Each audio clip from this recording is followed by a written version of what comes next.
Now available in paperback and e-readers, John Haynes, 1987. Learn lessons about life and teenage love in the 1980s in this coming-of-age John Haynes story. Get your copy of John Haynes, 1987 in paperback and e-readers at Amazon.com and online booksellers everywhere. Looks like The Flash has tripped and fallen on its opening weekend. Now, Warner Brothers Discovery thought that its new Flash movie was going to be a blockbuster that was going to be on the road to making $1 billion at the box office. However, The Flash on its opening weekend has had a worse opening than previous flop Black Adam, which starred Dwayne "The Rock" Johnson. Now, this Flash movie has stumbled out of the gate in spite of David Zaslav giving it a full promotional effort, and it's a major failure for David Zaslav and Warner Brothers Discovery because this film cost over $200 million, and with a weak opening weekend is one of the biggest superhero movie flops since Ant-Man and the Wasp: Quantumania at Marvel Studios. Now, this decision to release The Flash was a risky one, and it was a risky one because David Zaslav already knew that he had already appointed James Gunn and Peter Safran to be the heads of building a new DC cinematic universe, and that basically left The Flash, Shazam, Fury of the Gods, and Aquaman and the Lost Kingdom and Blue Beetle as films that were basically in creative limbo, because if the DC cinematic universe was going to restart under James Gunn and Peter Safran, that left people with very little incentive to go see these movies because there was no reason to care about any of these movies now that they were no longer considered canon as related to the new DC cinematic universe. And that's a critical question that many moviegoers had no reason to answer because, as most screenwriters know, you have to answer 3 questions. Who is the main character? What do they want? And most importantly, why should we care? And why should anyone care to go see a Flash movie that basically was no longer going to be considered canon as related to the DC cinematic universe? That's the question that left many people staying home, because when they looked at this Flash movie, they really didn't see a reason to go see this movie since it was no longer going to be considered canon. Now, many comic fans, they wanted to go see this movie because they thought it was going to be the end of the DC extended universe. However, it wasn't enough of them to go out and see this movie to make it where it was a box office hit. So that was one of the reasons why The Flash wound up flopping at the box office. The second reason why the film wound up flopping, in addition to it not being canon, is the fact that its lead star, Ezra Miller, basically wound up alienating a lot of comic fans out there and a lot of casual moviegoers, especially those who had families and children. Now, Ezra Miller, the actor who plays the Flash in the movie, he's been embroiled in a series of scandals, such as alleged assaults on women in Hawaii and I believe in California. He has also been accused of grooming a young Native American girl, and he has also been accused of participating in a burglary. And again, all of these stories just show how Ezra Miller's ethics make him somebody who people don't want to go out here and spend $15 on a movie ticket to go out here and watch. And optically, it's not a good look for a star of a superhero movie to be featured out here, being out here accused of crimes, because his behavior is diametrically opposed to the character that he plays, and that really reflects badly on the movie and the production. However, David Zaslav wanted to go out here and gamble on the Flash movie in spite of Ezra Miller's allegations of participating in some of the most heinous crimes out there, such as allegedly grooming a child and participating on violence against women. Again, these were core demographics that were very important to a superhero movie because superhero movies primarily appeal to families and children. And again, you have Ezra Miller participating in alleged crimes against the core audience. So David Zaslav went out here and gambled on the character of the Flash, not understanding how the character of Ezra Miller was reflecting negatively on the entire brand of DC, of this DC superhero movie. And he still wanted to go out here and try to gamble, hoping that Warner Brothers would be able to make some box office on this movie, but the audience looks like they have turned away from this movie due to Ezra Miller and his alleged heinous behavior, and that has impacted the box office for this movie, I believe. Now, the other thing that I believe led to people staying home from The Flash has to do with the ethics of the character in the movie. And the whole Flash movie basically doesn't revolve around Barry Allen and his bad guys known as the Rogues. No, what they do is adapt the Geoff Johns movie for the third time, Flashpoint. Now, Geoff Johns' Flashpoint was a major event in 2011 that basically derailed the DC universe as I see it and took us into the world of the New 52 DC universe. And what Flashpoint was being set up here to do is try to take us into James Gunn and Peter Safran's new DC universe. However, this Flashpoint story is one that really alienated a lot of all older time comic fans because the Flashpoint story basically is one that has questionable ethics. And again, as related to this adaptation, the ethics are extremely questionable because we have Barry Allen going out here and going back in time to save his mother's life. And in many comics that relate to time travel, the heroes never want to do this because it leads to a slippery slope and it leads to compromised ethics. And this whole compromised ethics is one thing that I believe was a major turnoff as related to the Flash story.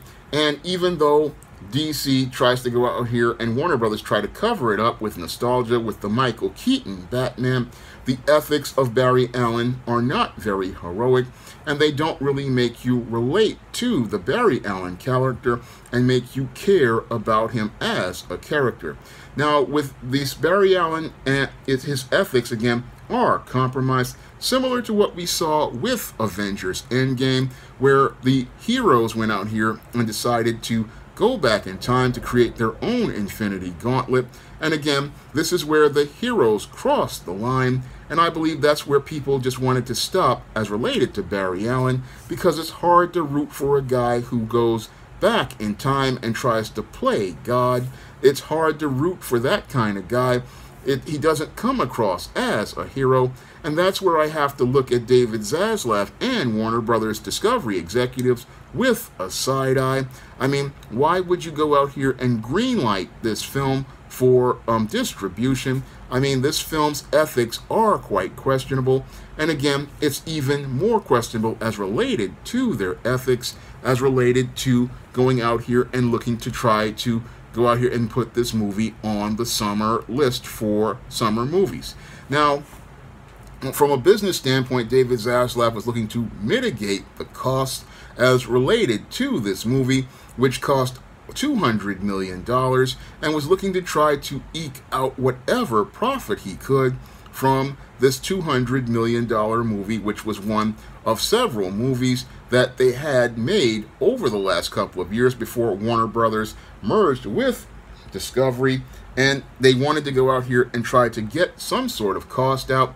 But this movie's ethics, and again the ethical approach as related to this movie, I mean, this is where I have an issue with David Zaslav and Warner Brothers.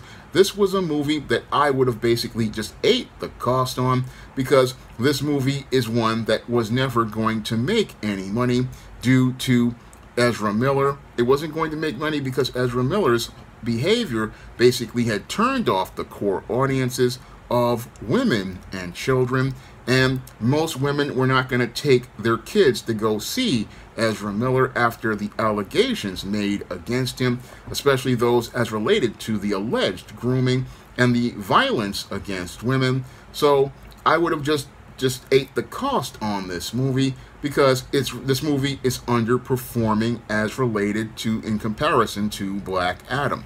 Now, with the failure of Black Adam, the failure of Shazam! Fury of the Gods, and the failure of The Flash, and the failure of Ant-Man and the Wasp: Quantumania, we are starting to see a trend with these superhero movies that they are not as popular as before. And the reason why they are is because I believe of saturation of so much product.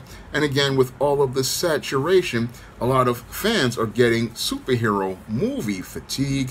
And I believe that the superhero movie fatigue is another factor as related to why this film failed.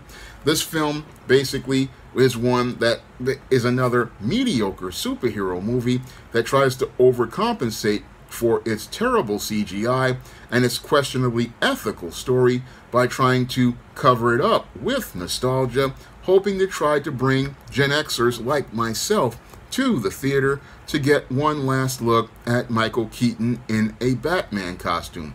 However, I wouldn't want to go see this movie, and I am not going to go see this movie because I think about Ezra Miller's ethics, and it really turns me off as related to him and his just reprehensible behavior, one. And two, I don't like the direction that many of these superhero movies are going in as related to the questionable ethics of their characters. I mean, ever since Avengers Endgame, I have not been a fan of these superhero movies because the ethics of the characters is just reprehensible, and I don't like seeing the good guys going out here and stooping to the level of the bad guys.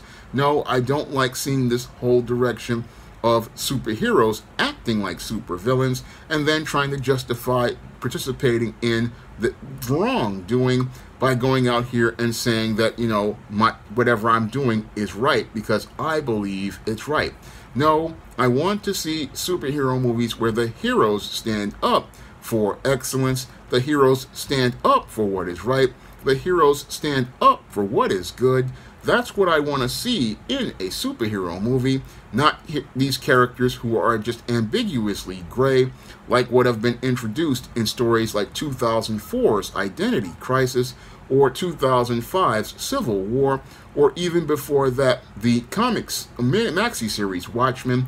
I don't want to see these unethical superheroes. And again, that's the kind of messages that are presented in these movies. These are not the kind of messages I want to see in a superhero movie.